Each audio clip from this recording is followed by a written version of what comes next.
I'm not part of. Do you think that works? Should we go? Yeah, that's cool, that works. Wait, when do I start? That's alright, it's completely wrecked anyway. But It's already started. okay, so thanks all for coming tonight. We're going to be talking about green issues and how it relates to university and capitalism in general, and get some views from our speakers today. So we're probably going to go through them. Each person's going to have maybe 8 minutes to kind of talk about their views, because that's probably enough time. Any longer than that would be a bit long. So we'll do that first, and then you can discuss what each other have said, and then obviously you guys can ask the speakers questions. Does that sound good? Yeah. Okay. Should we start from here? Can you introduce yourself? Okay, no worries. Jonathan Essex, I'm a Green here in Surrey, and it just really come, I guess, to pose and answer the question, really. Can we save the environment under capitalism? Well, I was thinking, what would I answer that question? Well, I'd say no and yes. In the sense, can capitalism save the environment? I think definitely no. Capitalism is currently destroying the environment. And then, can we save the environment under capitalism? Well, currently we are under capitalism. We need to do something about the environment. So, unless we can save the environment under capitalism, there is a really, really big problem, because that's the situation where we are now. And there's no point theoretically debating whether we can or cannot do something in the future. What we have to do is do something now. So we are under capitalism. We have to save the environment. The answer to the question, therefore, should be yes. So, right, okay, I've said no and yes. So that's a problem. I think the problem really is a problem about power, because at the moment it feels quite frustrating and daunting and difficult. So my day job is I work in the development industry, trying to improve what goes on in Bangladesh and Africa through British aid, and I sit on councils locally and in the county in Surrey. I'm one elected Green. On the county council there are 58 out of 81 are Conservatives. 9 is to the right of the Conservatives, 9 are Lib Dems, 3 are UKIP, and they decide what they want to do on a day-by-day basis, and then there's 1 Labour and myself. And the fact is, 58-1 is not a very good ratio trying to influence power, and that's on the inside. On the outside it feels even worse, because on the outside it feels that, as a member of the general public, what can we do to influence change? What does the system look like? From a climate change perspective, I feel like actually we're losing at the moment. It's like we're trying to run up a down escalator. Things are getting worse, there are deadlines, and currently the rate of change which we're delivering as citizens is not meeting the rate of change that's required to meet the scale of the challenge. And the scale of the challenge is to shift from an economy that's getting more unequal and bigger to one that's within planet's limits and is fair. And at the moment the economy is still getting bigger and it's still getting more unequal. So there's a real challenge. So how do we do that? Well, it's easy to think, oh, capitalism, that's about economics. Economics, that's about money. So let's just change how we create money and the money supply and everything will be fine. Then there's all me, sit at home, maybe trying to email other people about the Transatlantic Trade and Investment Partnership or something like that. And if you know what that is, Google TTIP. Because that's one of the most scary pro-capitalist things around at the moment. And you think, well, what can we do at home? Is collectivism enough? Is signing up to emails and doing that? And anyway, is that what the economy is? Well, I'm not an economist, I'm an engineer. I grew up wanting to be a zookeeper and then decided that actually we need to change the way development works to change the way development is, rather than just protect. So I went into engineering with the idea of being an anti-engineering engineering person, if you like. So to try and change it from the inside. And my perspective on capitalism is the accumulation of capital. Capital is stuff. We have an economy where we want to have more and more each year. And we invest, we create debt, so we can have more. We have bigger houses, more roads, bigger airports, more travel. And all through this, we have a process where we throw stuff away, and then we want to either burn or incinerate it so we can get even more stuff. And that's what makes the world go round. We want to accumulate capital so I can throw it away so we can accumulate more. And that process of more and more stuff makes a few people very happy and keeps the rest of us in employment, or not. So how do we challenge that? Well, I would say it's not just about money. It's about our culture. It's about changing the notion that simply having more and more of everything is going to solve the problem. So it is, I would say there's three things we need to do to save the environment under capitalism. And I don't know if you can see a triangle, but it's a Joanna Macy triangle. If you Google Joanna Macy and the Great Turning, is what I pitch we need to do, is to do three things. First of all, we've got to stop the really bad things happening. Because unless we take the power away from people that currently have power, they will still have power. Unless we confront the road builders, unless we confront the fat cats in the City of London, unless we confront power where power is, unless we confront the economy being driven by speculative developments, by house builders, by the City of London, have a read of Treasure Islands and the power of the City of London Corporation. Unless we confront that, then everything else we do is superfluous. But then what's the alternative? Well, I think the alternative then is two things. We need to have structure, and we need to do something. And the structure is partly the economy and partly politics. It's about the way we organise things, but also, as well as organising things differently, we need to do things differently. So we need to create new things which will start stuff off. We need to kick-start things happening. So capitalism, you think, okay, is that business? Well, you can have business, we can have work, we can have doing stuff without it being capitalism per se, without it being a cumulative process, because doing stuff could be cutting someone's hair, it could be renovating a building, it could be making better use of what we've already got. So as well as stopping an economy driven by accumulating more and more of everything, we need to create the alternatives and make them real. So for example, in North Spain, in the Basque region of Spain, is Mondragon. Mondragon is the 7th largest organisation in Spain. It's a cooperative, and it's one of the few organisations that wasn't affected at all by the financial crisis in 2007. It's maintained its workforce, it's maintained its output. It's organised egalitarianly, it has an 8-to-1 ratio between the highest and the lowest pay, and it's still there, hasn't been affected. So we can have different ways of doing things, and the final part of the quarter is culture, because effectively it needs to be a different sort of culture, and I would say capitalism is a culture where, if you imagine a sort of an axis, an XY axis, and we've got top-down, bottom-up, and we've got action-led and sort of in response. At the moment we have a culture where the power is at the top, and our role is limited in terms of who we are. We keep being told that we're consumers. All we can do in response is to respond in our wallet, and everything else we do is constrained to maybe voting once every 5 years.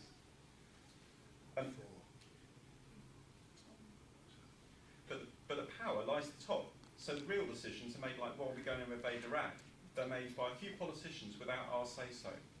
Well, I think we need to reverse that. So rather than have power centralised, we need to have power decentralised, which will empower us. So the alternative to capitalism, I think, in this context, is to have an empowered state of mind for all of us, so that we can come together and we can be empowered. So we can have an uprising like we had in Egypt that's effective in terms of challenging the status quo, but we also need to form that into groups, and to do that I think it needs to be decentralised, it needs to be localised, otherwise it doesn't have any structure. So yes, I think is the answer. Yeah, all right, okay.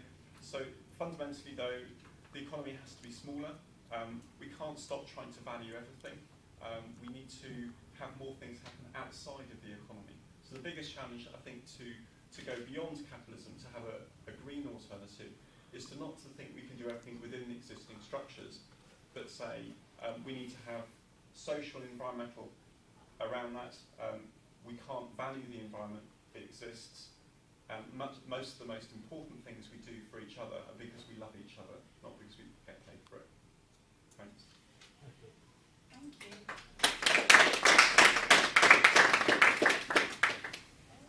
It's good. You'll get an opportunity to ask some questions when we've done with all the speakers. So if you've got any questions, we'll just note it down. Could we move on to Alex, who's a University of Surrey student? Yeah, so I'm. Want to introduce you? My name's Alex. I'm an undergraduate student in politics, my 3rd year. And well, me personally, my answer to the question, can capitalism save the environment, is a resounding no. It's my opinion that we can't achieve sustainable development under capitalism due to the very nature of the economic and political system we live under. So we can see like all the current attempts to green individual behaviour, coordinate our policies better, integrate environmental concerns into policy areas such as energy, agriculture, etc. Not only don't they address the gravity, the severity of the ecological crisis that we have on our hands, but it also fails to address the cause of the environmental crisis, which is a result of the logic, the nature of capitalism, which John did touch a bit on in his speech. Now we see capitalism as a mode of production which is driven by the logic of profit for the sake of profit, growth for the sake of growth, production for the sake of production. So in a way, capitalism is addicted to growth. It has to expand constantly to survive. And to do so, it has to expand production and consumption. Yet this is, in its very nature, harmful to the environment, especially in the way we've organised it so far. And to create the conditions necessary to accumulate capital, it's formed us into a society where exploitation and domination are commonplace. Exploitation in the sense, again, touched on by John, of a minority of the world's population who are concentrating all the wealth in their hands, the means of production, but also cultural, economic, social capital are concentrated in their hands. And to satisfy the addiction to accumulating of wealth, nature, the environment, is seen as an asset, a commodity, just something, a free resource to be exploited, to be used for profit.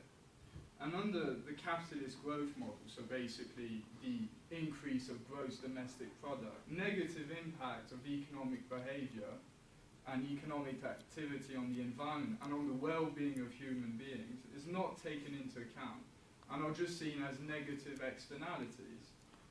So in a way, the economic sphere is completely distinct from the environment and social relations.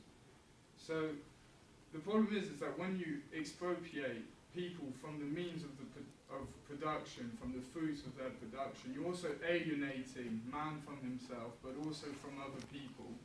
And as capitalism is an extremely productivist system based on Promethean values, well, you arrive in a position where basically the needs of the environment are subordinated to economic policies.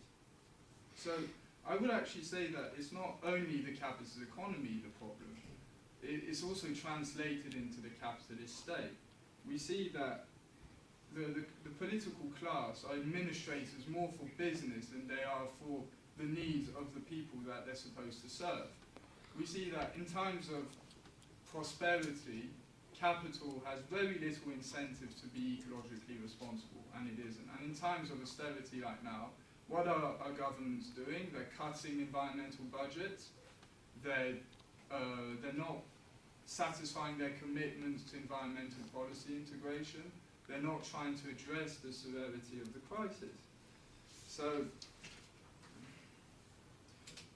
basically, this position has been summed up quite well by our good mate George Osborne, who in 2011 said, well, we cannot save the environment if we're putting our country out of business. And this is the problem. We see that the majority of measures to mitigate climate change are so fraught with loopholes, are so geared towards always satisfying economic objectives, that in reality, the big polluters, the big polluting states are getting away scot-clean. Scientific data is saying that the current policies are not in any way preventing the crisis from worsening. In reality, it's getting worse because key sectors of the economy have to be transformed, and greening measures, just greening consumption, is shifting the blame onto the working class, making the consumers pay for this crisis. A bit like the banking crisis. It's like, you know, make the millions pay, millionaires don't have to, and it's going to be the same with the environmental crisis. People who have not profited from this continuous destruction of the environment are going to end up paying for this crisis, whilst the capitalist class are going to continue amassing profits out of it. we need to change the system substantially so we can get rid of sectors which are key to the capitalist economy. For example, the car sector.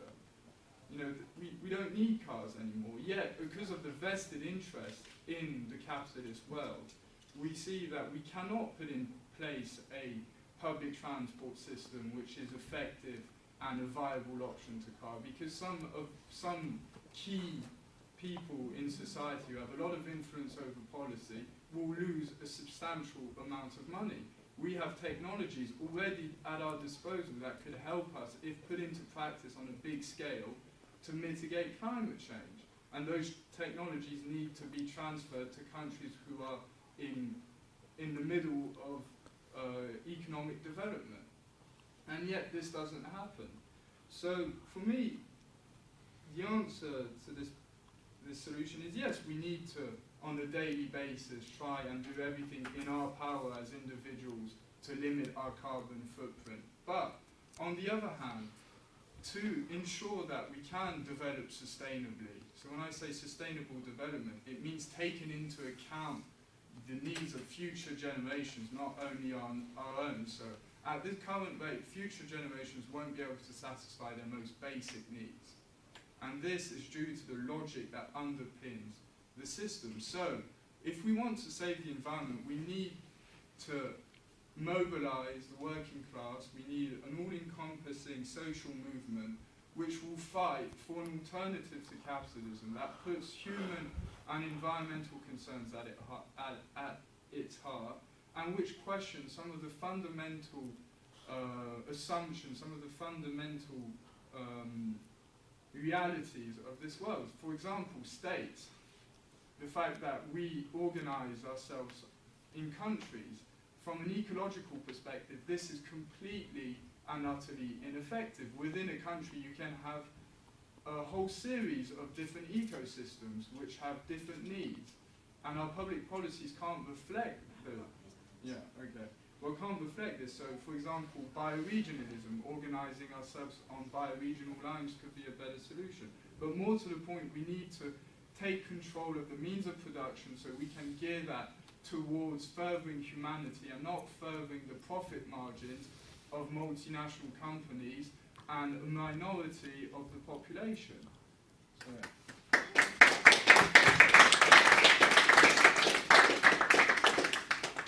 Interesting ideas so far. So we're going to move over to this side now. Right. Tom, 8 minutes. Well, the first thing, of course, is can capitalism save the planet? Actually, the planet doesn't need saving. I do assure you, no matter how much damage they do, the planet is still going to be here for an awful long time. That is not the question. The question really that we're concerned about is how do we, in fact, develop that change that will inevitably take place. You know, whoever's in power, that's the nature of the world. It's under constant change with a minimum amount of damage and, in fact, certainly to improve things. Now, so first thing we've got to recognise is the planet can look after itself. The question is, in the process of doing so, will any of us be either alive or alternatively will be alive in very bad situation? So let's not kid ourselves. Yeah. Capitalism can't continue because nothing of that sort can continue. I mean, actually, how long has capitalism really been around? Well, I tell you, in terms of the mass of mankind, yeah, modern capitalism is extremely young. Yeah. It's about what, 100 years old at most, and even that is a gross overestimate. The majority of people in the world at the moment do not operate inside the capitalist system. The majority of labour is actually, in fact, not used that way. What the point about capitalism is it manages to dominate, yeah, how that labour's operated. Actually, the vast majority of labour in this country, of course, is voluntary labour. You know, your mum or you provides dinner, yeah, you clean up, in fact, the household. In total, a total amount of, in fact, labour hours, yeah, that is not the question. The question is the domination. Now, obviously, virtually anything people say here will be partially true. That's, in fact, also the characteristic of the matter. Yeah. So, certainly that will happen. certainly capitalism will come to an end. And given in fact the history that we've got, this sort of in fact society, yeah, can have quite a long life. Yeah, but no state in the world at the moment is more than in fact a few hundred years old. No state. I suppose the oldest state in the world is about in fact 200 years old, 250 years old at the most. It's under constant change. Our problem is how to make sure that constant change is not totally destructive. So that's the first point on the matter. Now, the question is, what do we mean by, of course, what production? It's not a question of what production. There will always be production. People will go and plant and stick stuff in their gardens. Yeah, they will make their clothes, etc. The question is how effective it is and how much damage does it stop doing to, in fact, ordinary people. Yeah. And secondly, how likely that is to be thrown into, in fact, complete chaos at times. Now, as I said, we are talking about a very short period of time. Yeah, the history of advanced civilization is about 4,000 years, and you're pushing it a little bit there. Yeah, and you're only talking about a very small percentage. And what we've got at the moment is that transformation. Now the question is, how do we do that? Well, yeah, it's not that in fact capitalism dominates. In one sense it does, because it controls, and I think in fact the way that, sorry, I just want to make this one up there, slipping bit of my godson, Alex, when he says that in fact these things can be done in this way or that way. That is true. Yeah. But it's not just a question of, in fact, stopping production. What production is produced? For instance, most of the world is covered by desert, sea, rubble, nastiness, large numbers of rock and ice. Now, we obviously want to remember. The problem is when they do it, it makes it worse in general, not better. Now, the question is, can you save it? You can't save it because you can't break it. It will be here. Yeah.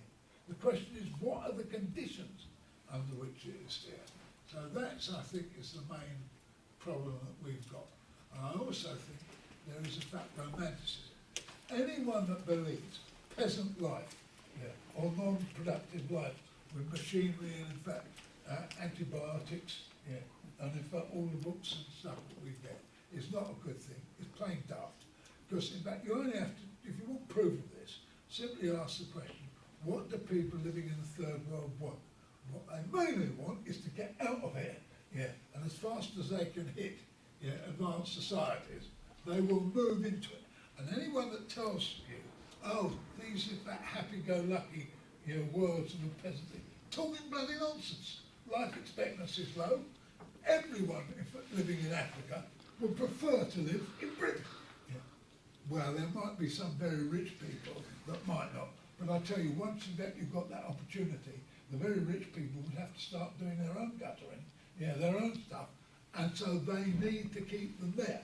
But most people want to get out of it. Now, the problem with this is it's romanticised nonsense.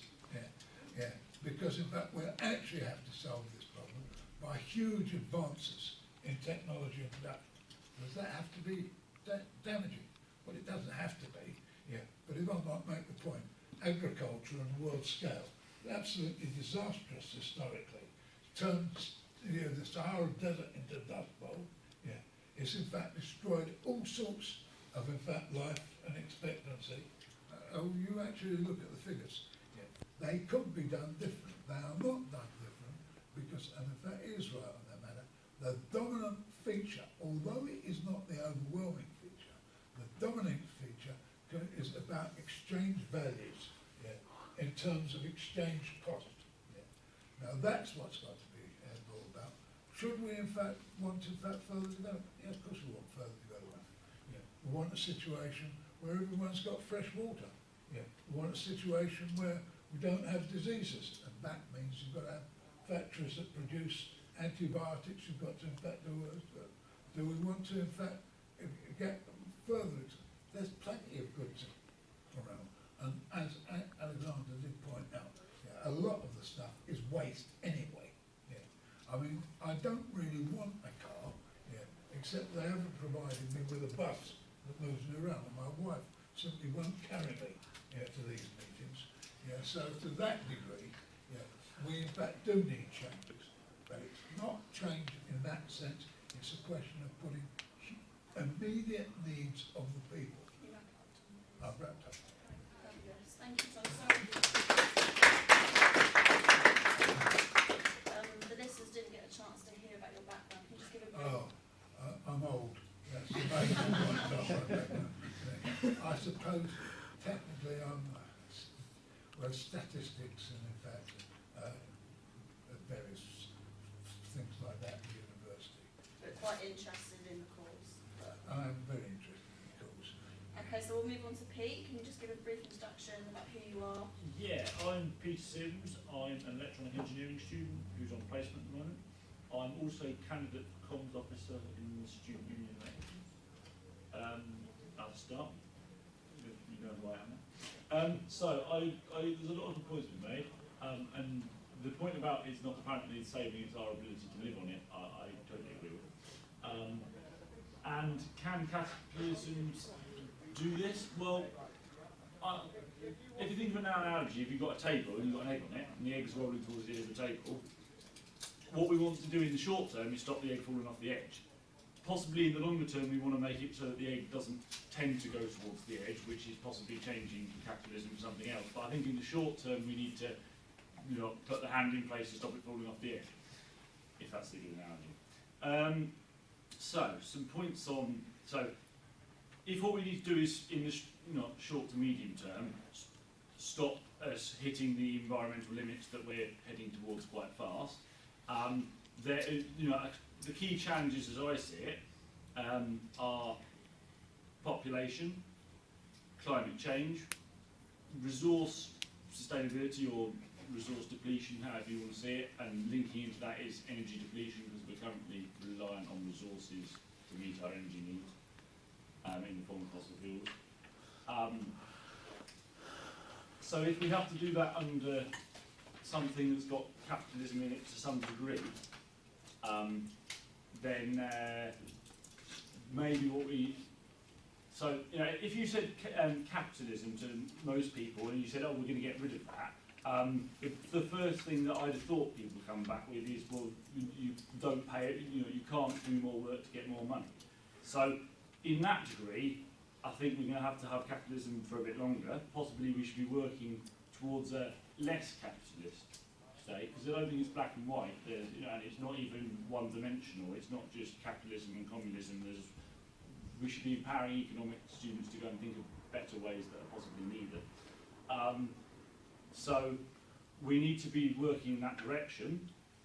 There's some interesting things to do with how population fits into this. I was at a talk on Monday night, and apparently you can say you can, to make the same CO2 saving for money, if you invest that in family planning rather than renewable energy, it's a third cheaper, which is an interesting point to do with all these problems are made worse by having more people. If we want to have, we've got 3 planets at the moment to live.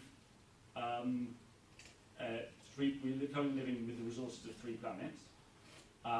So with how many? 7 billion of us, roughly 6 billion, 7 billion of us. If we increase that, and then we've also got to come down to 1 planet living, that requires more of a either efficiency improvement, but that's not likely to be able to do it on its own, or dropping quality of life. Because that's the other thing, quality of life is really the key here, isn't it? As in, capitalism is just a means to an end. The end we're aiming for is quality of life. We want to be happy, we want to be able to spend time with our family and our friends. That's the key end goal. If we have to get, one of the ways that we get there at the moment is through money, but as the point about voluntary labour was made, a lot of the things we do that improve our quality of life aren't paid, and a lot of the things that we require to live aren't paid, which is why things like, possibly we need to be considering things like citizens' income. Maybe that's something that would help to reshuffle the incentives and the disincentives. So In terms of how we get there, how we save the planet or save our ability to live on the planet under some form of capitalism, incentives and what people are encouraged to do and what people are discouraged to do is very much shaped with the direction we're going. Currently, we have a system that encourages a lot of the things that were pointed out.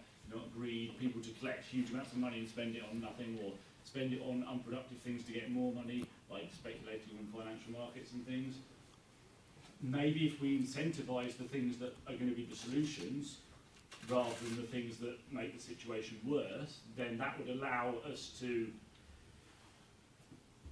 address solving, to work towards a situation where we are more sustainable and we are not looking to maximise quality of life without not at the expense of future generations and not at the expense of the environment. What else do I want to say? Thank you. Yeah, thank you for listening. Another point possibly is maybe if the state is going to be the way that we're going to put these incentives in to encourage people to do what we think they need to do, maybe we should not have a situation where there are corporations that are bigger than the state. Maybe we need to, if we're going to have capitalist enterprises in some level in the short term, maybe they need to be smaller and more manageable and more directable towards social good, and that might require them to be less powerful than the government and have less spending power than the government. So maybe we need to think about splitting up businesses and things. And I suppose the other thing is that we're not just currently being very inefficient with our use of physical resources, so energy and such like, but we're also being rather wasteful with our use of human resources. We have all these people, but yet people are unemployed. Surely that's a bit of a waste of a resource. And also land. There's lots of land that possibly could be used better than it is at the moment. If someone, I don't know if any of you have heard of Grow Heathrow, but that's a bit of land that's owned by some millionaire person somewhere who has never visited it probably. And a group have taken over and are running it as a local food growing project and a bike workshop and things, for the benefit of the community. Yet this landowner is trying to evict them, even though they were making a lot better use of the land than he was, because when he owned it, people were just illegally scrapping cars on it, and it was just wasteland. So maybe we need to think about changing the law so that people, if someone has a good idea for a use of land and someone else isn't using that bit of land, that you can't just say, well, I own it, so you can't use it.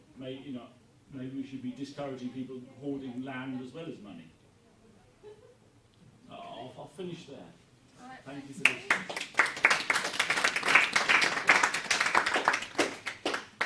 Okay, so before we go on to you guys, it might be quite interesting if anyone on the panel has any questions or wants to challenge another person's view. Maybe we can do that first. If you've got a question from my left for anyone. Just maybe a couple of comments. Personally, I hate the phrase sustainable development because I think that the process of development quite often talks about there's developing countries and there's developed countries. Well, if that's the case, then how come our use of resources is growing quicker than the average developing country? And we have these people called developers in the UK. If we're a developing country, why do we still need developers? Is it a question of making these developers more sustainable? Or if we're going to stop capitalism, maybe we need to stop building more stuff. As a Green, I think that the priority shouldn't be building more roads, which is capital intensive. It should be fixing the ... potholes, which is people intensive. There's a lot less carbon involved in keeping the roads in good condition. It's driving a bus rather than adding a bypass. It's insulating the houses we've got and living better in them and sharing more, rather than always building more houses. And so I think there's a real question for me about developers and sustainable development. And I think the phrase sustainable development is, if you like, the capitalist system trying to co-opt sustainability and sort of put it on the inside, rather than allowing us to say, well, actually, the world's got to be bigger than the economy, whereas actually it's the other way around. And the other question was really about at what point will we hit environmental limits? likes of George Osborne talk about a boom and bust society. I read something by a guy called Ha-Jun Chang yesterday in The Guardian, and he talked about the current economy is again in a bubble. And I wonder, rather than a boom and bust economy, whether the UK has actually got a bubble and bust economy. There is no such thing as boom anymore. All the booms that are being created are imaginary financial ones. There's a housing bubble, there was the dot-com bubble, and now we've got the Cameron bubble. And it's all illusionary because we're not making money out of people anymore. The share of wages in the economy is falling. We can't really get any more stuff off the planet, so we're just almost printing money and creating debt. So I think we've almost got to say that, you know, the time for a post-capitalist economy, the time for a post-growth economy is actually here or now. It's just our current economists, our current government haven't yet recognised it and are still trying to print money and pretend that we can carry on going out the way it is. So maybe time is on our side. Maybe the system is where it isn't time for change, but you know, the politicians and the economists need to do a bit of catching up. Anyone else make a counter comment on that? Yeah. Change comes whether you like it or not. Yeah. So that's the first thing. Yeah. And secondly, if you think that we've got enough, I will point out a large number of people around the world are living in conditions that are so bloody bad that if you don't want to build more houses for them, provide in fact fresh water, yeah, then you're worse than the capitalists. Yeah. So let's not get into that sort of nonsense. Peter? I think possibly you were, the point was that we in Britain have enough rather than people on the other side of the world. I mean, if everyone was like us, had the quality of life we had in Britain, then maybe, I mean, agreed, we're never, you know, standing still in terms of technology and stopping innovating is possibly not, you know, I don't think is what we should be doing. But, you know, slowing, we possibly need to reconsider the pace at which we do things and the equality at which we do things. As in, currently, I think it's £3 trillion flows from the world's poorest countries to the world's richest countries in tax evasion and trade mispricing and things like this. And then we throw 160 million back in aid. Isn't that like throwing crumbs to the person you've kicked in the face? Isn't that really, you know, is it really kind of, you know, a lot of the perspective isn't seen in the media much. And linking on to the things you said about growth, I completely agree. Growth is not impossible, you know, infinite growth on a finite planet. Who thought of that idea? And this is where there's a positive money kind of comes into the possibly solving the boom and bust thing, or bubble and bust as you like to put it. If we return the power to create money to the state rather than giving it to private enterprise, you know, a bit like the fossil fuels industry can pollute free, the bank and profit from being able to pollute for free and not having to pay for someone to take away their waste. The banks currently can create money and with debt and have, you know, be able to enjoy the spoils of that, which is possibly not fair. Surely the people who should be able to create money, it should be for social benefit and for, you know, should be spent on public services or paid to everyone equally, that increase in money, and done to limit inflation, not just of a basket of goods, but of things like houses as well, because a lot of the extra money that's been created has been pumped into mortgages, which has then led to this situation where house prices have gone up some ridiculous percentage and wages haven't, so therefore now we spend a vast quantity of our money on housing, which is, you know, no fault of our own, it's just a few people have found a way of making a lot of money. Okay, let's stop it there. Alex, would you want to Yeah, just a few points. I'm going to use another analogy than the egg one. I believe that right now climate change is just a symptom of an illness. You know, you've got climate change, you've got, you know, you touched on, you know, unemployment, inequalities. You have a whole series of symptoms, and yet we're only focusing on the symptoms and not actually the cause of the symptom. And saying that we can incentivize under capitalism, again, does not take into account the very nature of the system. You cannot tame a system which is based, I will say it again, on accumulation for the sake of accumulation. And even so, if you look at scientific data, we're talking about hitting, you know, the environmental, you know, maximum that in society. We already hit that. I think 3 planets worth of resources, I think we're well above it. So the time for incremental change is past 40 years ago. 40 years ago it passed, and we've missed that opportunity. And when you say that capitalism is a means, is not, capitalism is not a means to an end. Capitalism doesn't measure quality of life. Growth has no measurement of quality of life. You can grow, and yet you can have positive growth, and yet you can see inequalities rising, which we're seeing in this country. The 1% in 1980 had close to 20% of the wealth of this country. Now it's close to 40%. And the problem is unemployment. That's a product of the capitalist system. Having a base of unemployed people allows them to bring wages down for other workers who are in employment. Land ownership. We live in a society which enshrines private property rights. I was looking for a piece of research on the reform of the Common Agricultural Policy. So that's basically the subsidies we pay out to farmers from the EU. It's 40% of the budget. And yet it's proven that these subsidies encourage industrial techniques of farming, subsidize keeping animals in conditions which are proven to be harmful to them, and it favours a class of wealthy landowners, because throughout the European Union, 70 to 80% of all the land is privately owned and rented out to farmers. So we've got this problem, how we need to reform land ownership to actually be able to control it. And further still, technology. I had a friend who told me about some statistics, which I went to check out, that you've got over 50% of the scientists work in armament, in weapons. And how many more of those scientists actually work in creating products we don't need? We have more money invested in money to grow my hair back when it ultimately will fall out because I got bad genes, than in Alzheimer's and technologies that will allow us to build sustainability. So again, I think it's time to realise that you cannot just tinker, change a few little things in the system and hope that the people who've been profiting for the past 2 centuries off of this and accumulating wealth to the point where you've got this 1% who have 85% of the wealth of all this world, you cannot expect them to just forego this and say, yes, I'm going to be ecologically responsible. When they have, it's always been hollow promises.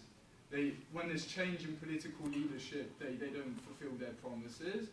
And anyway, what they're trying to do is incremental and doesn't address the severity of the crisis. So what we need, I will say again, is paradigm change. Okay, Alex, Tom, did you have something to say to that? I think the first thing I've got to say is this, that in fact the majority of the world's population does not live in an industrial society. And it's only about, in fact, 200 years that we've had this sort of society. In any case, what's all this nonsense about what the state should do?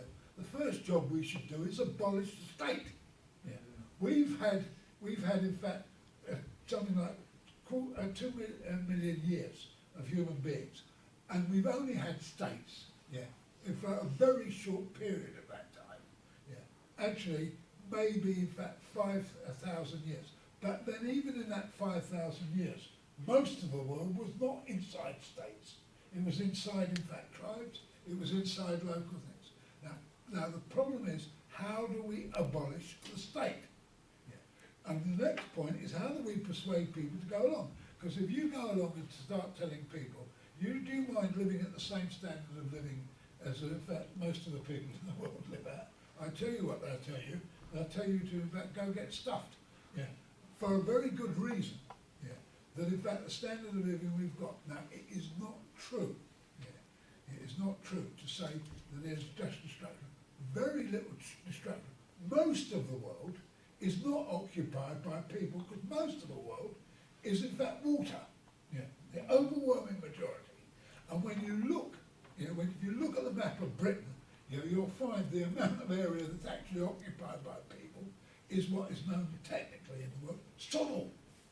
And if you don't believe me, wait till you get on the next aeroplane and fly over the place and look down. You'll find it's mostly empty. That is not the problem. The problem is, one, that the ordinary people are not organised. They have no vision. That's the real problem. And in fact, you lot can say, I tell you what, do we need all these big houses? You obviously don't have a family with 4 or 5 children in it, do you? You obviously, no, that's probably a good idea actually, given some of the ideas you've been putting forward. And maybe in fact a few less of you should exist.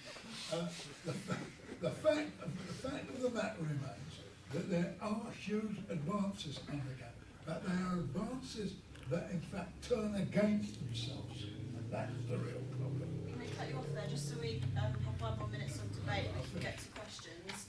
Do you want to make a comment? I was just going to comment that there's different. I think if you were to be talking about quality of life and you just come back to talk about standard of living again, I would like to distinguish between standard of living, which is measured with money, and quality of life, which can cover a lot of other things. And I think it's easy to say, well, you know, we don't want to live like them, or we're doing that for them. I think actually the problem isn't in places like Africa or Bangladesh. It's about what our standards are here. I mean, I work for a group called Bioregional. We try to do sustainable living in the UK. We came up with a frame called One Planet Living, and we looked at where in the world do we have high life expectancy, good education, and good standards of health, and low environmental impact. And the kind of places we're looking at are Costa Rica and Cuba. Because Cuba has got the same life expectancy as the USA.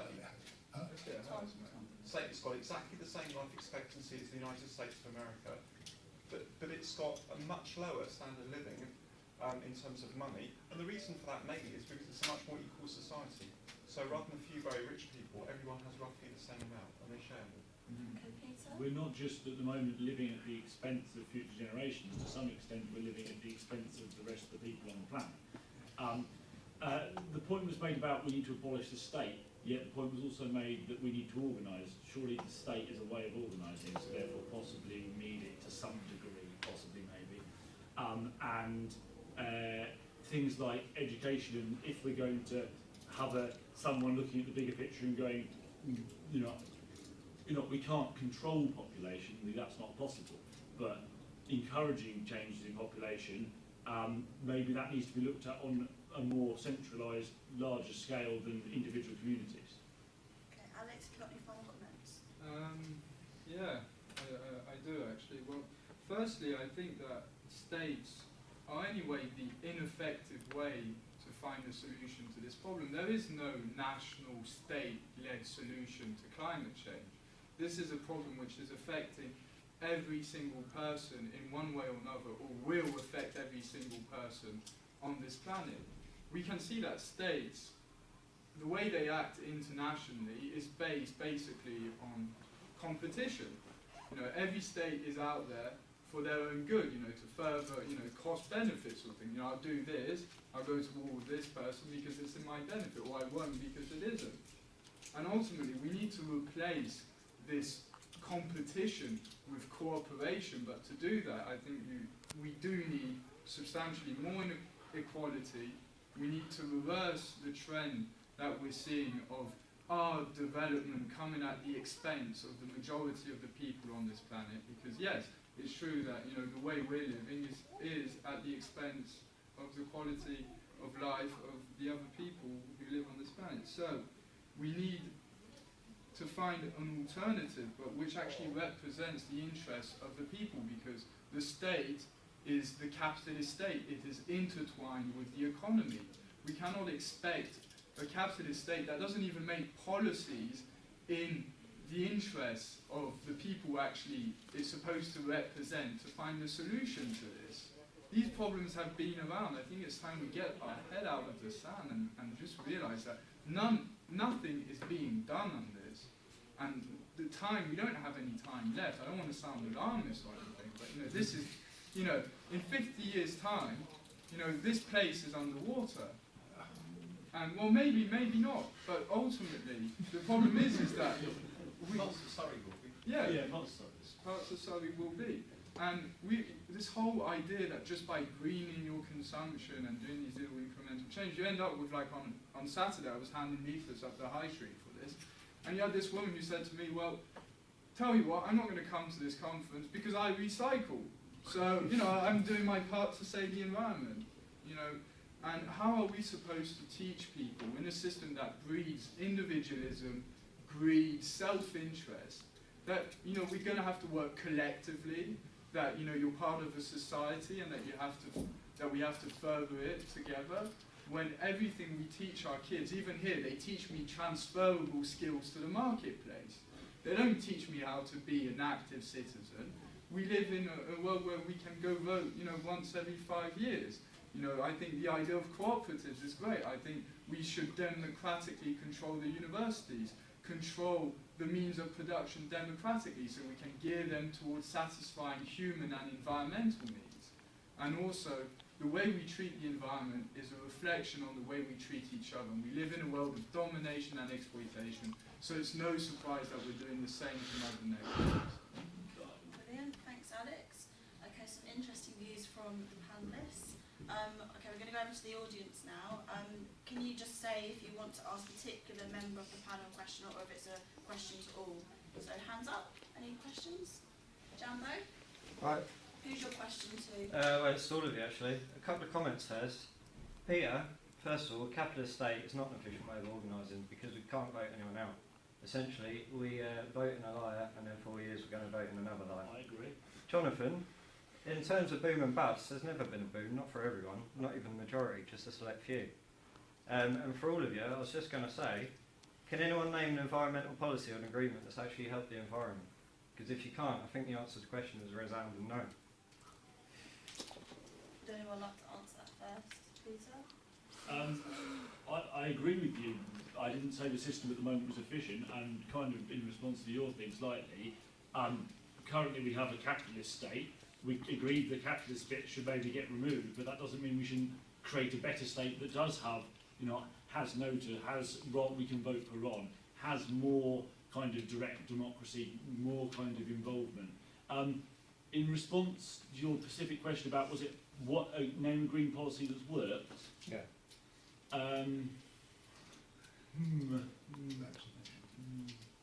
Is that a green policy? I don't know, define green.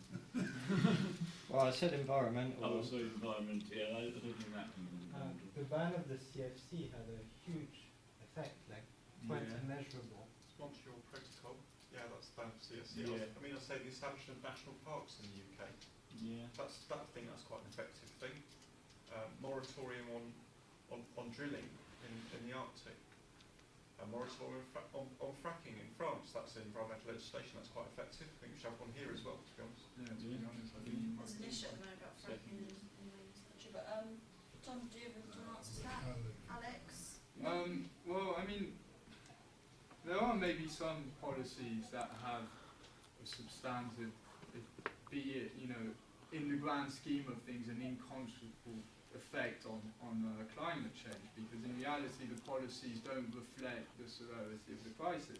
I mean, going back to what I was starting to say on agriculture, for example, we've just had this latest reform of agricultural policy in the EU, and they're like, oh, we've introduced these super greening measures, 30% of the budget is going to go towards them. Well, NGOs and environmental specialists have basically deconstructed the policy and shown that 96% of farmland will be exempt from it, and that the measures originally selected are extremely ineffective at addressing the consequences of agriculture. Because if they actually did select the measures that would be helpful, they would have to put into question private property. They would have to put into question the vested interests which define our public policies. They would also have to massively question the whole way we organise our agricultural sector, where we rely on imports and we don't actually go towards sufficiency, self-sufficiency, not only in agriculturally for food, but also for energy. Because when you hear that half of the food produced on the planet is wasted every year, last year half of the food wasted on the planet, and yet we're importing food from everywhere, people are dying of hunger. I mean, this is just hypocrisy. It's inhumanity, and I do not personally believe that people can, morally just turn an eye to this. We have to combat the apathy, and we have to tell people that it's much more effective to fight for system change than trying to fight within a system where you've got people like John, who've got really a good heart, who's trying to make his difference, but coming up against a vested interest in this society, namely, in his case, the Conservative Party. And I think Large vested interest. yes, large, very large, yeah. Can I just say I agree, and I agree we need systemic change. But then if this is it, you know, constantly agreeing that we need system change, then why not fight for system change instead of just greening some incremental things? So maybe what needs to wait, you know, just because some of the policies that have been written so far haven't worked, doesn't mean that there aren't policies that could work. We could write a law that makes it so land can be returned to people if someone wants to use it productive and isn't. So just Tom, really quickly. It would be useful if some of you got in fact your figures. Right? For instance, take this question of population. Well, I mean, there is a way of getting rid of large amount of population, atomic war. I wouldn't recommend it myself. The fact of the matter remains, the population of the world is going down at the moment. Now, at this point, you say, oh no, there are more people. Yeah, well, there are more sparrows in fact, autumn than there are in spring. The fact of the matter remains, people in the world are not reproducing at the moment. And if you don't believe me, go and look up the actual figures. The average woman in this country, is having about less than, in fact, In Britain, yeah, but not everywhere. No, it's true. In Britain we have a system where you, in fact, don't have children because you can't afford to keep them at university. In Africa, they've got another method of doing it. You die, yeah, because you haven't got, in fact, sufficient antibiotics in the place. But overall, the number of people in fact, the world at the moment is increasing because people like me have not died in due season. But if you've got less babies turned out, yeah, that in fact are dying, you've got a smaller population. I am not planning to, in fact, immediately, you know, reduce the population by dying immediately. But you're not likely to, in fact, live to 200 or 300 years. Well, that's probably a good thing for humanity. The fact of the matter remains, throughout the world, birth rates are going down. And they're going down at a very rapid thing. And in fact, someone must have a computer around here, because you've all got them. You can look it up. Yeah. The overall situation is it's going down. That is not the problem. The problem is, yeah, what sort of people are you producing? Now, as for, in fact, overpopulation, yeah, I don't know where they make it. Because, in fact, I've been to the Highlands of Scotland, and I do assure you there is not overpopulation there. Okay, Tom, thank you. Do you want us to make a comment at the end? Yeah, I will maybe just comment briefly on, I think the rate of reproduction is reducing, but the population is still going up, but it's going up more slowly than it was, so we're not accelerating the growth of the population, but what still is accelerating is the growth of our consumption and the growth of our emissions of carbon dioxide and the growth of our production of waste. So while population is an issue and it's contributing to the problem, it's not the biggest problem. The biggest problem is the rate of increase in the amount of energy and resources we use rather than the total number of people around.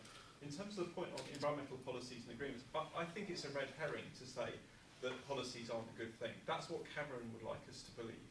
The capitalists would actually like to take the policies away.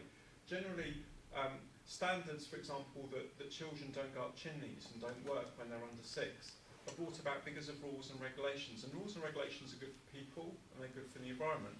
And I think what we need to do is to surround our economy with a set of rules and regulations which actually mean we protect our environment better and we make that better standards for the society as well. And going forward, I think what that is I think we've got a politics where everyone's talking about what's in it for me. It's almost like if you praise me with I, we've got almost the Wi-Fi politics. You know, it's all populism.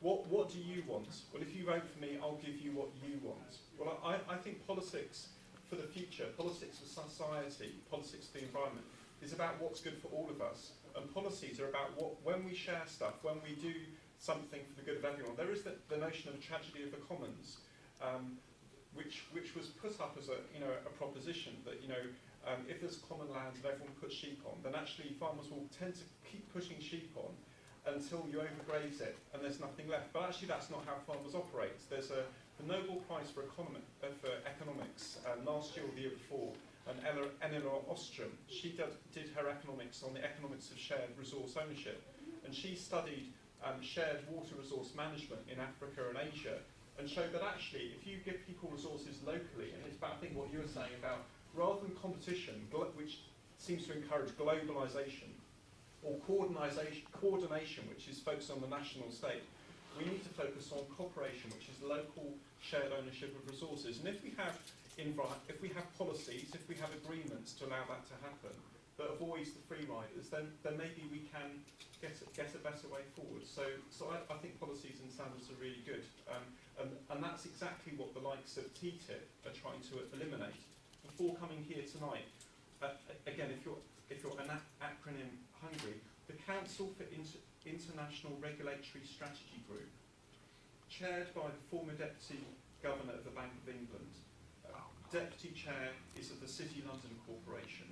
It's got 5 paid members of the City of London Corporation, 7 participants from the UK Government, Treasury, Foreign Office, Department for Business and the Bank of England, and they're 3 FSA and so forth. And they're trying to promote the idea of deregulation of everything around the world.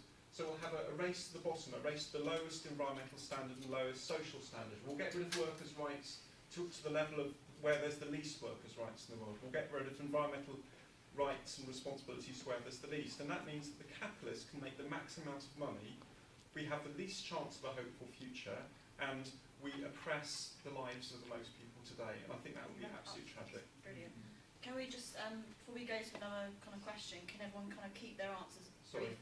No, that's okay. I think we're all a bit guilty of it, just so No, I'm conscious of the time. You had a question at the front here? Yeah, revolution's been mentioned a couple of times so far, and revolutions throughout history have, well, some of them haven't really gone so well. How can we prevent that from happening to us? Is there a particular person you'd like to ask? To all of the panel? Anyone like to? Yeah, well, if we kill all the bourgeoisie, we won't need any revolution afterwards, will we? French strike, that work. But I do assure you, heavy machine guns work extremely well. And in fact, if you doubt that, you're making a big mistake. The fact of the matter remains, the population in the world is only going up in terms of the total number you count. Yes, because it is not reproducing at the moment. There are very few countries that have got reproduction, and most of those are in places like Africa or India, where they've got other methods of keeping the population down. Can I have one more person answer this? Yeah, Alex? well, me, I would say one of the reasons why revolutions in the past have failed, and sometimes quite dramatically, you know, as you point out quite well, is that a revolution that would save us as a humans, as a species, because yeah, the planet will correct itself long after we're gone. It would just be the planet and plastic. That would be the new paradigm. But to avoid that, a revolution would need to be on an international scale. It needs to spread throughout, especially Western and Western societies and in the US, who have the control over the capital. And actually, just to go back to something that John was saying about how policies have brought about more regulations that are favourable to the workers, etc. Well, those policies were enacted through pressure of social struggle, through the workers' movement. So what I'm advocating is the same, but for environmental issues, because by voting them in, they're not going to do anything on it. We have to forcibly make this happen. And for me, revolution is the only way, because the capitalist state is controlled by vested interests of corporations and the capitalist class. And so we need to make either our own state, but at least come to a point where we, as a population, can debate, can decide for ourselves our own futures, where we can design our own system and not imposed upon. Briefly. Can I just say one sentence? What about global power shift? Okay, let's Okay. leave that hanging. George at the back there. Yeah, about this idea of revolution. Revolution in the past have all failed. Personally, I don't think revolution is the answer. Not the violent revolutions we've seen in the past. For me, I believe it begins with education. You know, most people out there, I mean, I don't mean this in a bad way, but they're pretty dumb to what's actually going on, and they put up with, you know, all the excesses of our politicians and all the corruption that goes on in Parliament, not just in this Parliament, right across the world. You know, and they keep voting, basically. I withdrew my vote years ago. I've never ever voted because I know it's a complete waste of time. It's never going to change anything. But in the interim, I have actually educated myself in other ways of doing things, i.e. more of a socialist way. When I grew up, there was a socialist agenda in this country. That's completely gone now. Margaret Thatcher removed that. And, you know, we're getting more deeper and deeper into capitalism. And, you know, we've seen a huge transference of wealth from the bottom to the ruling class, basically. George, any reactions to what's been said from the panellists? Well, what Alex was saying, I mean, I'm against a violent revolution because I don't think it'll work. All it will do is replace one form of dictatorship, the dictatorship we live in now, this supposed democracy, which isn't really a democracy. We just, you know, elect another dictator because, let's face it, when they get into power, they do as they want and they U-turn on all their manifesto pledges.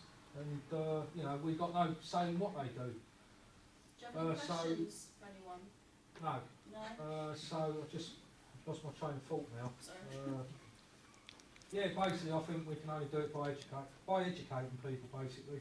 Okay, brilliant. Thank you for that. Tom, do you want to? It's quite clearly so that in fact revolutions have changed the world. Slavery was not got rid of on a world scale except by revolutions, whether it was in Haiti, where it was the people, or whether it was the British Navy going round and shooting all the slave ships out of things.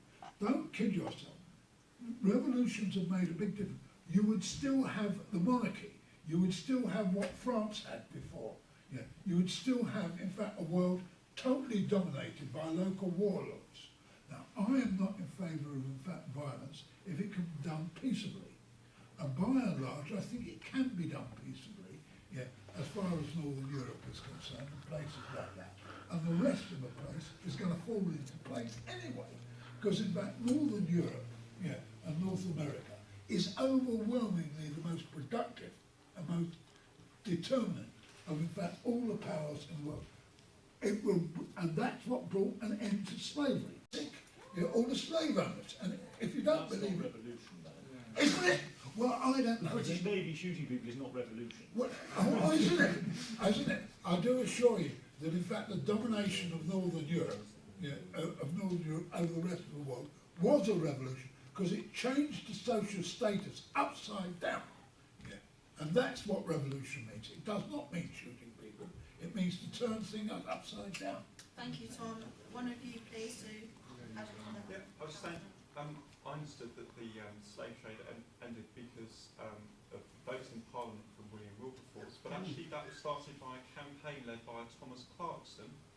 And if you want to read about it, read about Break the Chains, which is written as a biography of his story about how the campaign got, which was a bottom-up campaign, which you could describe as revolution if you like, and finally got to Parliament, and then the politicians did what they were told by the people, which is I think what democracy should be about. Thomas Clarkson went up and down the country in his Horton car, doing the first public meetings, organised the first national boycott in the UK, which is the boycott against sugar. They did meetings, they did rallies, and they got a campaign going. And it all started because he wrote a Latin essay at university, so it started in a university, and it was on, is slavery ethical? And on the way home, after winning it, we thought, well, you know, I've won this essay saying it's not. Who's going to do anything about it? So we tried to get it printed in London. We wanted to get it printed where it was not for profit, where it was maximised in its distribution. The only place you could find to print it was a print shop run by the Quakers. And the first anti-slavery meeting was in the upstairs room above that print shop.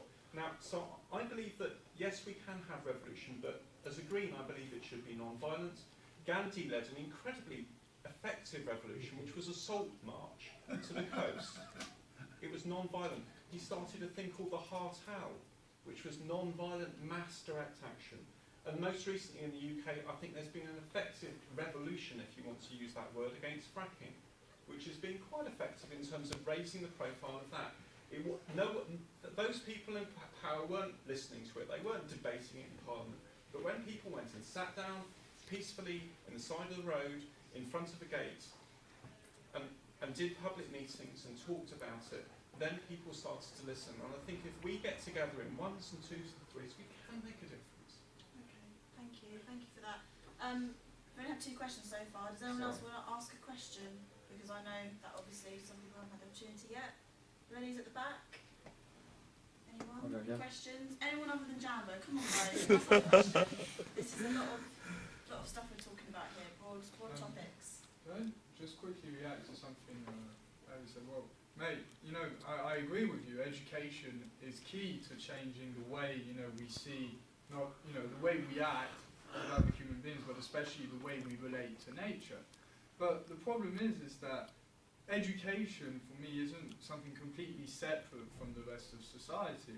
You know, it's geared, as I said, at university they teach you skills for the marketplace. We've gone away from this vision of education to make, you know, conscious citizens. We've got an education system which is put in place to make productive workers, and actually an education system which is leaving massive parts of the population de-skilled, because right now that's what's happening. And secondly, not everybody has the same equal access to education. Extremely far from it. That knowledge that we need to educate people is concentrated in specific classes of the population. So yeah, I think we do need education, but not the sort of education you're going to get here at universities or in your schools. It's going to have to be education from this sort of events, from these sort of things where we can get the word out and where economic priorities are not always put at the forefront. You just go to some economic classes, go to some politics classes here at this university, or anywhere, they are embedded in capitalist logic. They are not separate from the system. So we also need to change that. This is why it's a holistic change we need, and not just specific changes relating to the environment, because it's all interlinked. Would you mean holistic? Holistic in the sense that all like an all-encompassing change. Sorry, Tom. We have a question from Jambo. Tom can go if he likes. You sure? Yeah. Any other questions though? If you want to make sure that everyone gets them. Yes. Firstly, what's your opinion on health? Surely rising obesity, cardiovascular disease is an upcoming thing at the moment. Surely if we want to be more productive human-wise, we should focus money and cost on health, like general health, preventative measures, rather than NHS system which is floundering at the moment. Okay, yeah. Peter, would you like to answer that? I think I agree that's an issue.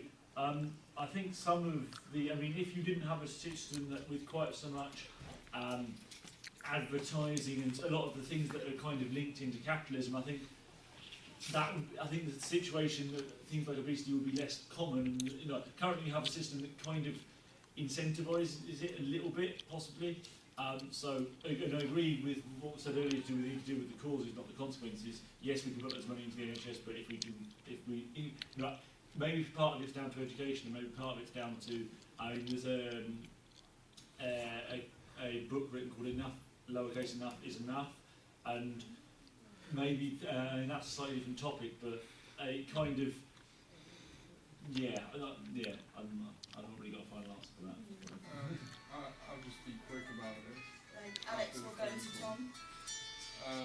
But yeah, I agree that right now we can clearly see that most of the social sectors, be it education, healthcare, social security, you know, these have all been cut massively, you know, over the past, 10, 20, 30 years. And the problem is that I would go even further and say that any service or, good that allows a person to satisfy a basic human need, so yeah, education, your health, food, electricity, housing, should not be for profit. As simple as that. It is a sick world where somebody makes money off of the fact that you fall ill. It is a sick world that we live in a world where you have to pay for education, where the majority of the people on this planet don't even have access to learn how to read and write. Well, not the majority, Tom, this is still a problem. But so yeah, I would say that we need a system that allows us to organise in such a way that we can satisfy our most basic needs without relying on markets. Yeah, you can still have, markets and stuff like that for, phones and whatever, but when it comes down to things that allow us to satisfy our basic needs as human beings and our social needs, and one of those needs is to save the environment, they have to be managed by us and not by markets, which are inefficient and waste. Okay, Tom? Let's There we go. just deal with this question of life expectancy. Life expectancy in Britain and Western Europe is going up at a tremendous rate. A child born today is likely, will on average, reach 100. Look up the figures. Part of this debate, like when I'm told, that in fact slavery wasn't broken except by, I think, oh no, that's rubbish. I do assure you, firstly, there's the American Civil War, which was a slightly anti-slavery movement, as I understand it. Secondly, the Spanish forbade, in fact, slavery in the Middle East. The British Army and the British Navy, by and large, broke this thing. Now, did they do that because they were lovely people? No, it was because they wanted trading, rather than, in fact, just looting, because they found it more profitable. So these things go on. Now, obviously, there are huge advances into society. In fact, if there wasn't huge advances in the society, it would collapse. It would have collapsed long ago. Do you realise that anyone born now in England is likely to live over 100 years? Now, you might not believe that, but that is the statistics that are coming out. Now, I know that happens to be one of my jobs, but you seem to have completely abandoned it. On the question, for instance, of breaking and shaving, apart from the situation in North America, the British Navy went round the world breaking slavery. Why did it do that? Did it do that because it was lovely, nice people? No, it did that because they couldn't have trade effectively, without, in fact, the control of the seas. Now, I'm listening to people here, and quite clearly, you do not know your history. And not everyone, there's one or two people here that do. But the fact of the matter is, that has been the main effect. And slavery is still going on in the world at the moment. But it doesn't go in the world in places that have got a dominant capitalist system. That a capitalist system is against slavery. That doesn't mean to say it's nice. Okay, Tom, thank you. Can we go to you, please, because you wanted to make a comment? I'm just going to come back to health, really. And I think that our health and the health of the planet are quite connected. And the example I would give is from research done into the reproductive success, if you like, of whales at the moment. Whale reproductivity is going down because of hormone change, because of small particles of plastic which are accumulating in the ocean in massive vortexes in the middle of like the Pacific and stuff. And the way in which this tends to happen, there was one thing where a supertanker dropped a load of plastic ducks in the middle of the ocean, and you can read about it where all the ducks ended up. And these ducks by themselves, they weren't motorised or anything, they literally floated around the world. And when we throw away a piece of plastic, it goes somewhere, and that goes into our environment. And the research on the whales says that it's going to take those whales 6 generations to get those hormones out of the system. Now, our health is affected by the way we treat our environment, and that does come back to us. So when we think it's normal to wrap our food in plastic, to then spend as much energy wrapping our food up and getting it to us as to make the food itself, and then we throw that plastic away, and we either bury it in the ground and leach it into our water supply, or we decide, even worse, that we want to burn it. The UK government at the moment subsidises incinerators, shifting from landfill to incinerators by about £1.5 billion a year, and wants to increase that subsidy to about £4 billion a year at a time when we're supposedly running out of public cash. It just doesn't make sense. Whereas on the other hand, obesity you mentioned. This morning I was sat in a planning meeting with a load of Tories, trying to get them to agree that there was a sensible place and way to do a school in Surrey. And they wanted to put a school on the only access road into the main industrial estate in Redhill where I live. This access road is built for HGVs. And unless we slow the speed of the HGVs down, people won't walk to school and say, well, why do you want to do that? Well, it's not because of road safety. It's 12 times more important than that because of obesity, because there's 12 times more death in the UK due to obesity-related illnesses than there is due to road safety illnesses. So yes, I want to make sure those kids don't get hit by an HGV. If 250 kids plus siblings plus parents have to drift off the pavement, but it's those kids' future. If they grow up healthy, you know, George Bernard Shaw said something like, you know, I want to imagine my life is like a candle. I want to burn strongly and then die out, rather than fade and wimp along at the end. And I would just like to think that we can live healthy lives, active lives, respecting our environment, being in touch with it. We may not live longer, but we might have as many years of active quality life. Okay, Peter? I was just going to say, following up on that point, there is no way, you can only hide things or disguise them, there's no way. Okay, before we continue, can we have any more questions, please? Any more questions? Come on, folks. Anyone? Jambo? Right, I was going to say one thing about the NHS floundering and the state of obesity. The alternative is America, which have a far bigger obesity problem than we do. Relatively, we're still one of the healthiest nations in the world, and there are statistics on that I've looked up. The 2014 statistics have shown that now 25% of all women in the UK are obese.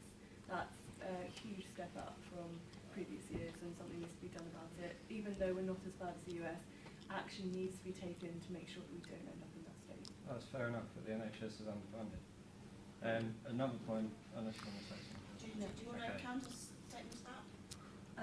No, with the NHS, well, that is floundering, but that's due to all the state issues and government issues. Thank you very much for your comments.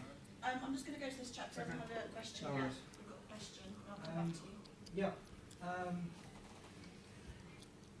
If we assume that the society changed in a significant way, I mean, the industry, how would the industry go on? Because in a way, the industry will always be polluting because it needs energy to function. So what would be like a way that would significantly impact the way industry function while keeping destroying the least possible amount of resources in the long run? Would anyone like to answer this question first? Well, Does everyone understand the question? Yeah. Alex, do you want? Well, I think firstly, what we need to do is eliminate the waste which will always be present if we stay under capitalism. So yeah, I was talking about the trillion tons of food wasted every year, but it's also as again we have technologies, we have alternative sources of energy, but yet because of the monopoly of the fossil fuel companies, all these unsustainable sources of energy, we cannot actually implement it. And on another hand, we also have to realise that a hell of a lot of what we're producing is completely and utterly useless. In a way, I mean, I do not think that we live in a system where human needs are equated to what is produced. It isn't. We produce things for the sake of consumption and for the sake of production. So that's part. Do you have any reaction comments? No? I Tom, have. you have? Yeah. You said it was just producing for the sake of consumption. So what, in your opinion, are the basic needs that the industry should only fulfill? Because you say there's too much consumption. So what is the basic level that industry should include in its work?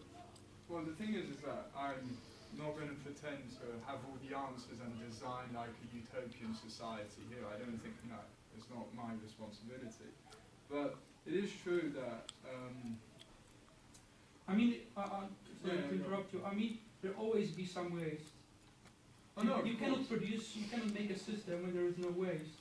No, of course, but what I'm saying is that we need a system when we're producing things, we're not doing it in self-interest because I'm a businessman and I want to make a ton of money. That what we're producing, and especially to go back to what I was saying before, anything that allows humans to satisfy their most basic needs, well, yes, then we have to produce it in a way which isn't for profit. I mean, you can see that, for example, in lots of electrical appliances, you've got cell-programmed dates when they just basically stop working, dates on food, you know, when they're completely and utterly irrelevant. It's just made so we throw out yet more food and buy more. We can make much more sustainable cars even now, and yet we don't do it. We always make it in such a way where we encourage consumption over and over again. So I think also by changing that logic, we'll naturally bring down the levels of consumption. But it is true that we have to see to what extent, you know, what level of consumption would be healthy and adequate. But the problem is that right now, if you want to be green and healthy, those two choices will cost you so much money. I mean, this is the problem. If the right choice is always the most expensive one, it's normal that normal people on an average wage can't take it. We shouldn't be paying the price for this, but the people actually causing it should be paying for it. So there's huge amounts of wealth that we can go tap into, redistribute to healthcare, to providing basic services again, and actually building a society which is worth the name of society. Because right now what we have is just a collection of individuals out for their own selves, and it just so happens that there's some individuals who've got a really massive foot up in life. Okay, we have one comment from this side.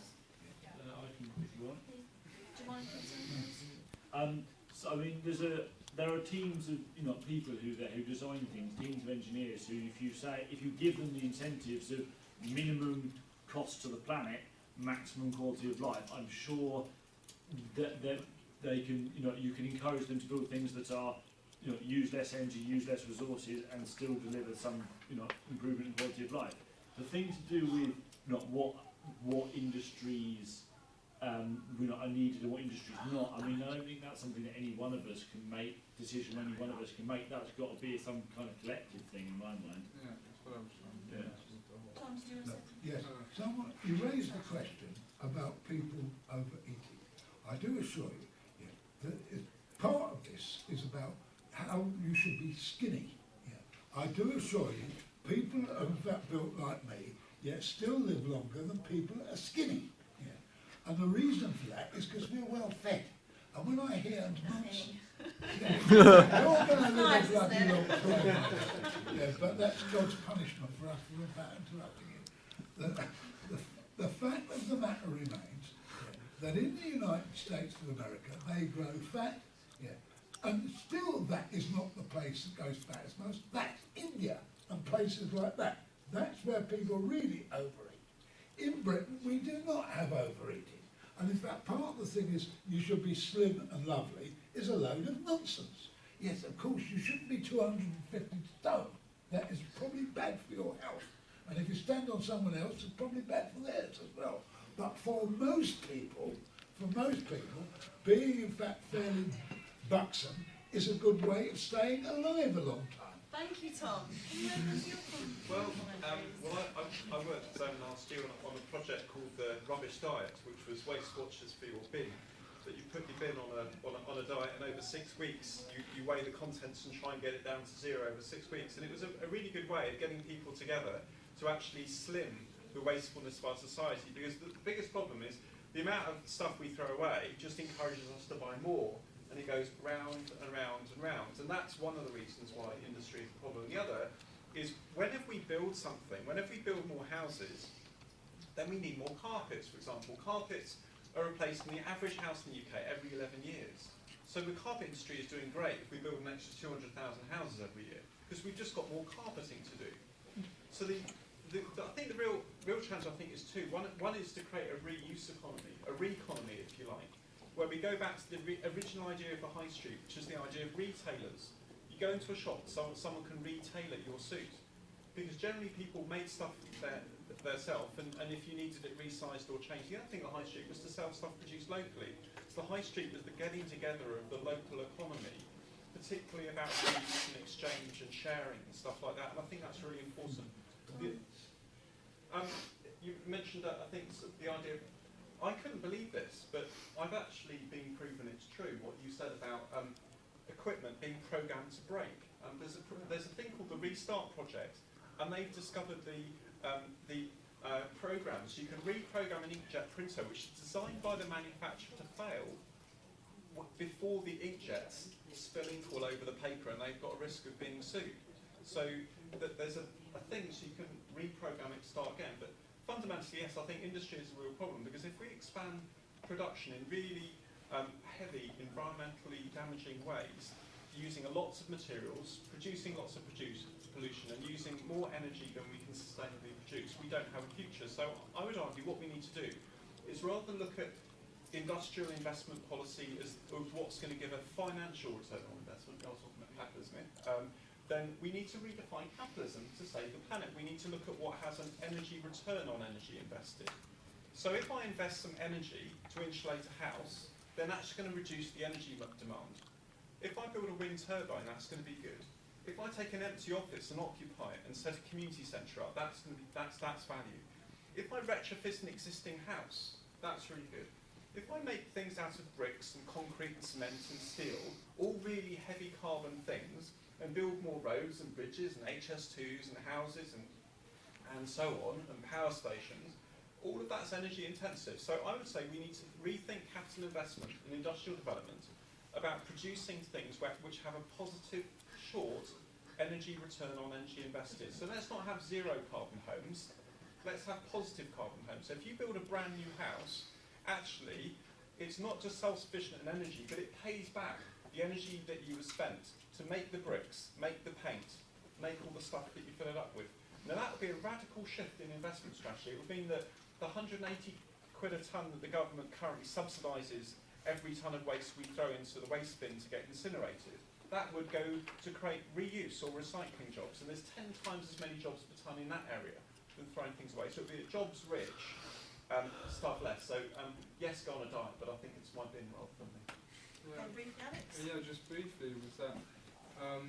Yeah, I would love to see sort of positive carbon emission houses, etc., etc. But do you really think that in our current government, where basically we learn that energy companies are ripping us off even more, and what do we do to ensure that they rip us off even better, is to get rid of the environmental levies? No, I don't. I know you don't agree with that, but the problem is that if we all achieve self-sufficiency, that we can produce our own energy, well then you have a whole key sector of the capitalist economy which funds the capitalist state, which is part of public policy making, which will basically disappear. Do you think that the people in BP and people like that, want to lose all their investment and all their money? They will not change on their own accord and give us this sustainable option. We're going to have to make this happen.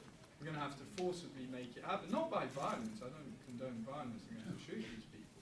But when it comes down to it, they are not utilising the technologies. All they're in is to minimise their costs and to get their profits up. Maximise their profit. Yeah, maximise their profit. Okay, thank you. Can we go back to Jambo, who wanted to ask a question earlier? I forgot.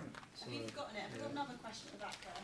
Yeah, the basic problem, as I see it, is that we've got a few very rich people who basically run the planet. And they are pretty unpleasant people. So, for instance, they run logging companies that tearing down the forests in Brazil and things like that. Where my wife's just come back from Uganda, they've got problems with their food.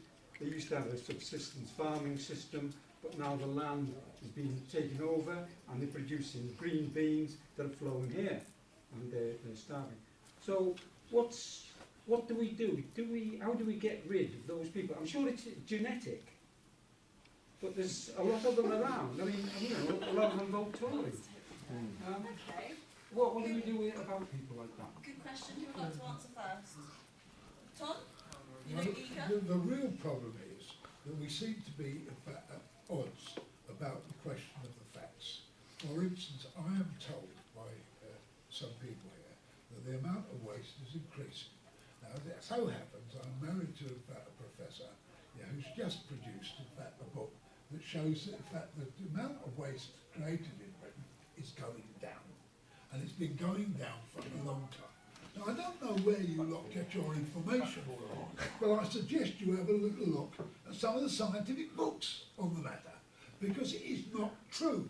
The total amount of waste is in fact being reduced very rapidly in Britain. And as all sorts of things, I listen to you, and you're clearly not talking about, and that's not true for all of you, you're clearly not talking about the world as I understand it. Now I have to in fact go through and actually read these books, but apparently some of you really think life expectancy is declining. It's not, it's shooting up at an incredible rate. Thank you, Tom. Is that an answer to my question? I was going to say, No, we no. answered. Rant about some other bloody thing. I was just going to say, actually. What about kind of slavery like then? Yeah, divulging we'll off have, there. yeah, we'll Let's get answer another the billion man's or something. question. Okay, Alex, you looked eager to answer that question. Yourself, would you like to answer the question You now? answer it, yeah. Well, I think it's the big question, because you're right that we've got a really centralised concentration of power and money and belongings and wealth and income in a really small number of people, and they control a lot of the means of production. I'm sure some of you will say it on the left side of the political debate, and they control the means of telling us all about it. And the hardest thing in terms of being a Green and trying to campaign is trying to actually get in a newspaper in a way that I'm not being slagged off by the Daily Mail or another one of those. Because not only have the money, they have the means in which we so-called communicate with each other. We don't always communicate with each other. We get told what to think each day by what's in the news, and we get reduced in our thinking to soundbite-ness, where one day we're told to think one thing, and the next day we're thrown off course because there's another headline. And it reminds me of Newspeak in 1984, when, you know, on the front page it tells you that 2 + 2 = 5, and you try and work it out, and then you've lost track that there was a war going on. You know, it's like that. It's really scary.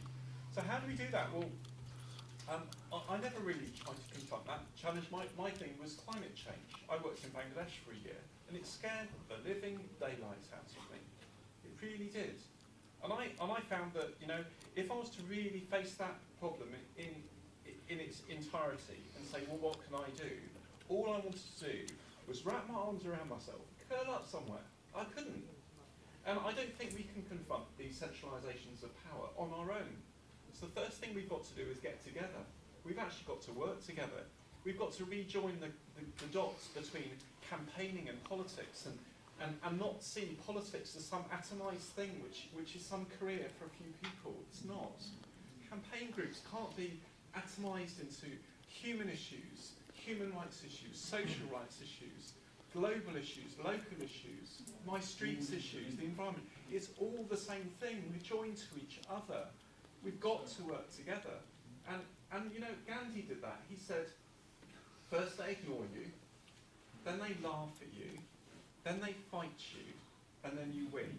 But you only win if there's enough of you, because each of us only have a bit of power, but hopefully if we all have a bit of power, then that then is enough. Thank you for that response. Thank you very much. Alex? Well, this question's from the floor, so. Can I just say something? Yeah. Sorry, what's your name, buddy? Frank Gunning.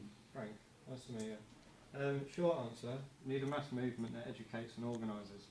The only power that they have is the power we give them. And so we need to I know. Why do organise we and give them take it? I was just answering because I feel that people are digressing. Yeah, I mean, they haven't. We can still vote. You know, they haven't. We still have that little bit of democracy left. We just need to create an option of someone we can vote for that we actually going to change these things. I think it's a complete fallacy to think that within a majoritarian first past the post system that we're going to elect a political party that's actually going to change anything. Right now it's a 2-horse race. It always, you know, Lib Dems, who cares? You know, it's a 2-horse race between Labour and the Conservatives. None of them are presenting any options. Voting for a Green Party is a waste of a vote, unfortunately, because we're not in proportional representation.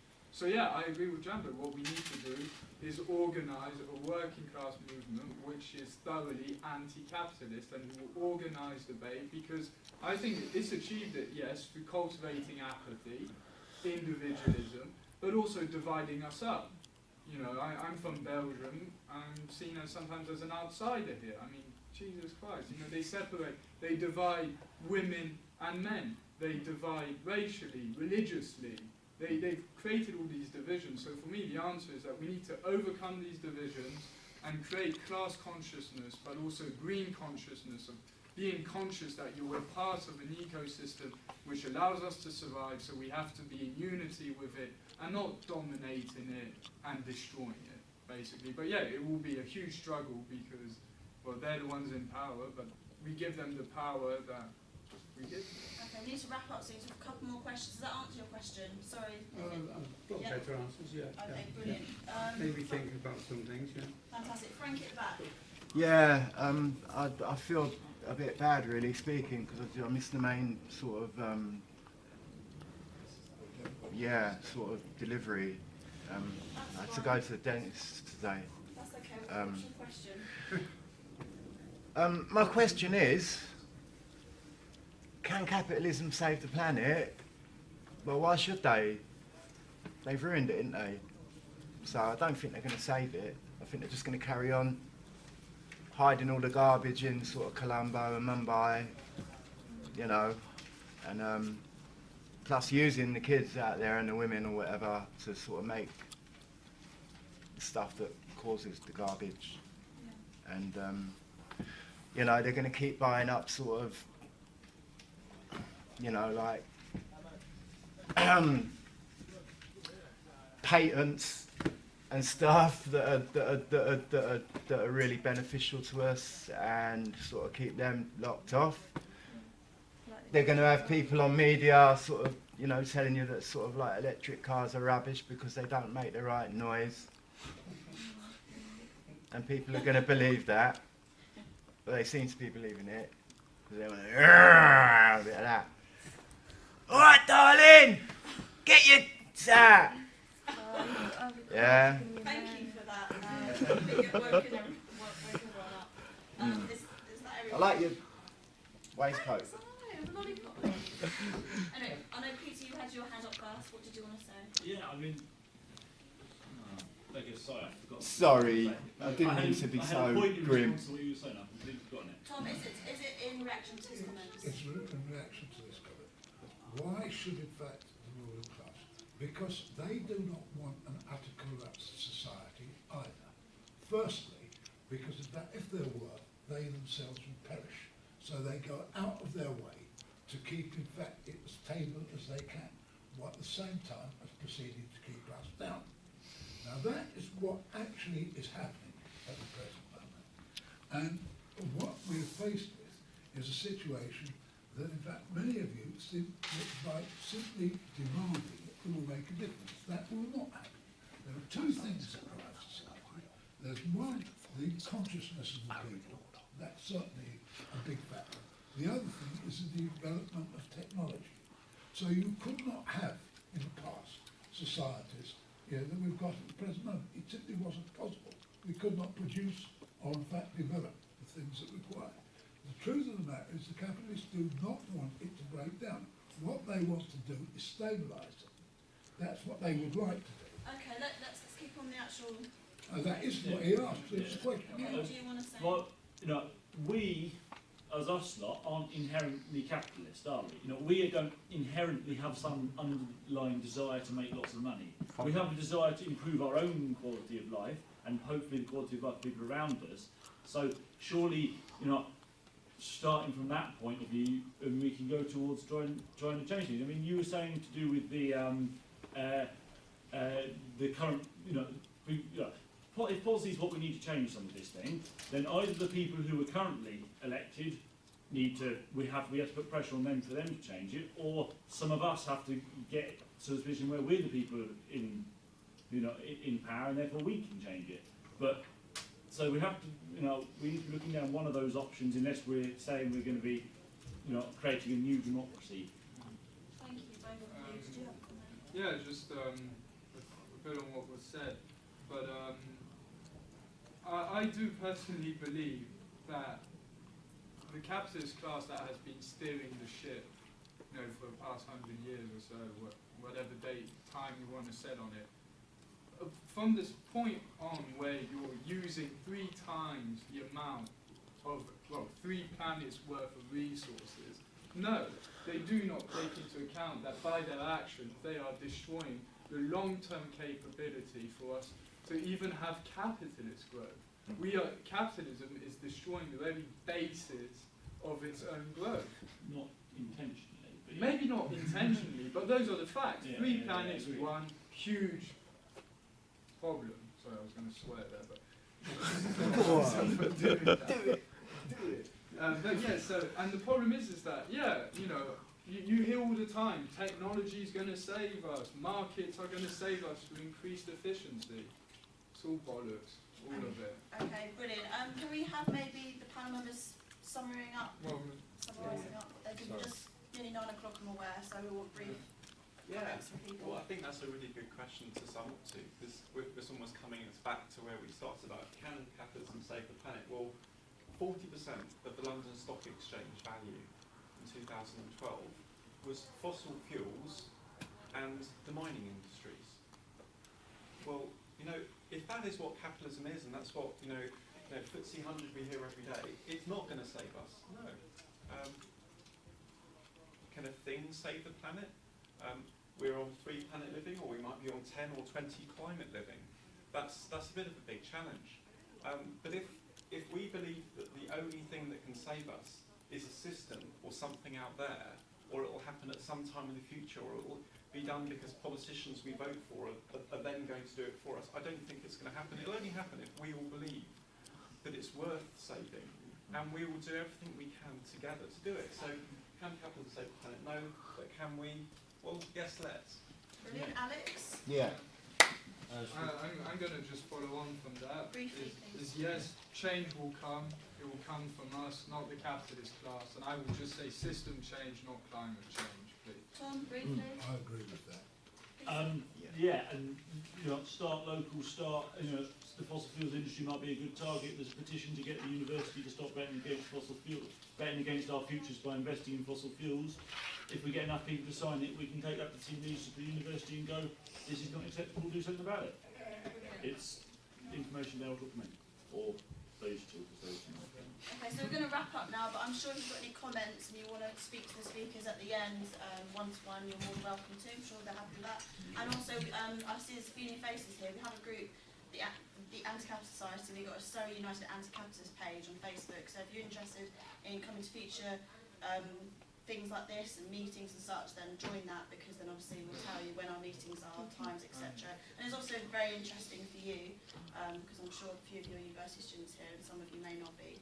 So, Alex. Oh yeah, and just a final point, this is an initiative organised by SURC, but also by the Go Green Society. Is next Friday we have the boss of ExxonMobil, is it? Yeah, so it's ExxonMobil. basically a big petrochemical company coming to give a talk about the future of fossil fuels. So I would like to invite anybody present on Friday to come to the picture time. Next Friday, 7th of March. If you email somewhat alumni events, I think it is. If you're a student, I don't know who you can get a ticket to come in. Yeah, I'll put it up on the group. So basically, even if you can't come to the strike, please book a seat and don't turn up. Basically, we're trying to book a seat and do turn up and ask difficult questions. Yeah, also. But where is it? Here yeah, this Friday. And this is one of the only talks organised by the university on energy, really showing how progressively minded we are at this university. Okay, Jambo? I'll just be the first to thank all our panel members for turning up.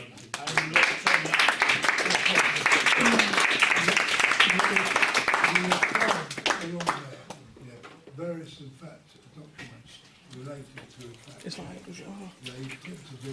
that's fine then. Yeah.